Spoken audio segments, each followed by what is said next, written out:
राष्ट्रपती द्रौपदी मुर्मू यांची महाराष्ट्रातील 12 आमदारांनी धनगर समाजाला विरोध करण्यासाठी भेट घेतली। याचा सर्वप्रथम मी निषेध व्यक्त करतो।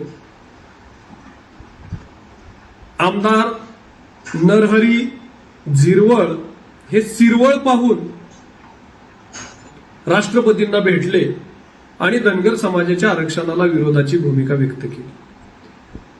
महाराष्ट्रातील सर्व राजकीय पक्ष हे धनगर समाजाला पाठिंबा देत आहेत, धनगर समाजाच्या बाजूची भूमिका घेत आहेत आणि त्यांचे आमदार मात्र धनगर आरक्षणाला विरोध करत आहेत। माझा या सगळ्या राजकीय पक्षांना प्रश्न आहे आणि धनगर समाजाचे ज्या ज्या पक्षामध्ये काम करणारे नेते आहेत, कार्यकर्ते आहेत, यांनाही मी आपल्या आपल्या पक्षाला प्रश्न विचारण्यासाठी आवाहन करतो की जर पक्षविरोधी कारवाई एखाद्या आमदाराने केली तर त्या आमदाराची अपात्रता निलंबन केलं जातं, त्याच्यावर कारवाई केली जाते। आणि आज पक्षाचं जर धोरण असेल की धनगर समाजाला आरक्षण मिळालं पाहिजे आणि त्यांच्याच पक्षाचे आमदार जर पक्षाच्या विरोधामध्ये जाऊन भूमिका घेत असतील तर त्या आमदारांवर तो पक्ष अपात्रतेची कारवाई करणार का? ते पक्षामधले 12 आमदार आहेत, त्यामध्ये राष्ट्रवादीचे 5, भाजपचे 3, शिवसेनेचे 2 आणि काँग्रेसचे 2 या आमदारांवरती निलंबनाची कारवाई ते पक्ष करणार का? तरच ते धनगर समाजाच्या बाजूची भूमिका घेत आहेत असा त्याचा अर्थ निघतो। अन्यथा आपल्या आमदारांना एका बाजूने खुनवून त्यांना धनगर आरक्षणाला विरोध करण्याची जर भूमिका आपण घेत असाल तर ही कूटनीती तुमची धनगर समाजाचा तरुण हाणून पाडल्याशिवाय राहणार नाही। 2024 जवळ आलेला आहे आणि तुम्हा सर्वांना धनगरांच्या दारामध्ये मतासाठी यावं लागणार आहे। त्यावेळेस महाराष्ट्रातील धनगर समाजाच्या तरुणांनी या सर्व राजकीय पक्षांना तुम्ही तुमच्या आमदारांना लगाम का लावला नाही हा जाब विचारला पाहिजे।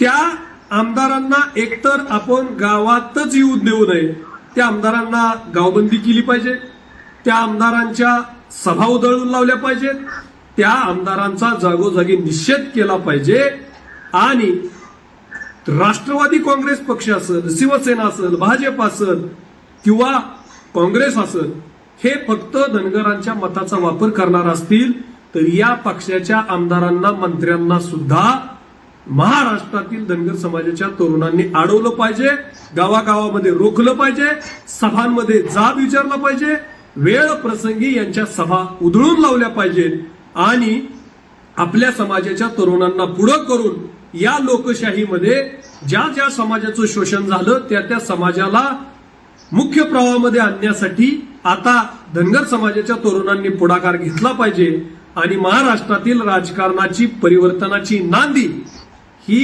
आपल्या युवा सहकाऱ्यांनी हातामध्ये घेऊन संपूर्ण बहुजन समाजाला बरोबर घेऊन एक नवी क्रांती या राज्यामध्ये निर्माण करण्याची सुरुवात केली पाहिजे, तरच यांना जागे। तो नरहरी झुराळ का झुरवाळ काय नाव आहे त्याचं माझ्या लक्षात नाही, परंतु तो झुराळ अनेक वेळा कुठलं बी धनगर समाजाच्या बाबतीमध्ये चुकीच्या भूमिका घेत आहे।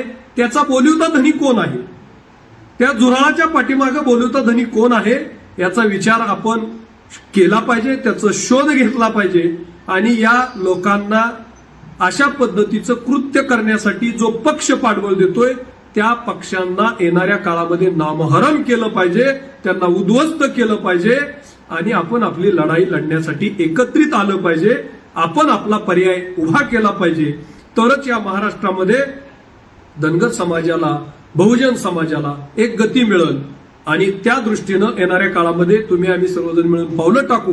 आरक्षणाची लढाई तर आपण लढणार, या सर्वांच्या छाताळावर बसून धनगरांचं सर्टिफिकेट आपण मिळवणार, हे धनगर समाजाच्या तरुणांना या माध्यमातून मी आव्हान आणि एक संदेश देतो की तुम्ही साथ द्या, तुमची साथ खूप मोलाची।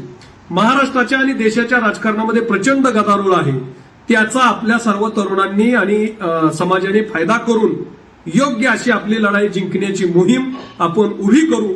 एवढंच या माध्यमातून सांगतो. आपण आपल्या गावामध्ये, आपल्या तालुक्यामध्ये, आपल्या जिल्ह्यामध्ये जे ज्या पद्धतीनं आंदोलनं करणं, ज्या पद्धतीनं तीव्र आंदोलनं उभी करणं गरजेची, ती सर्व आंदोलनं उभी करा.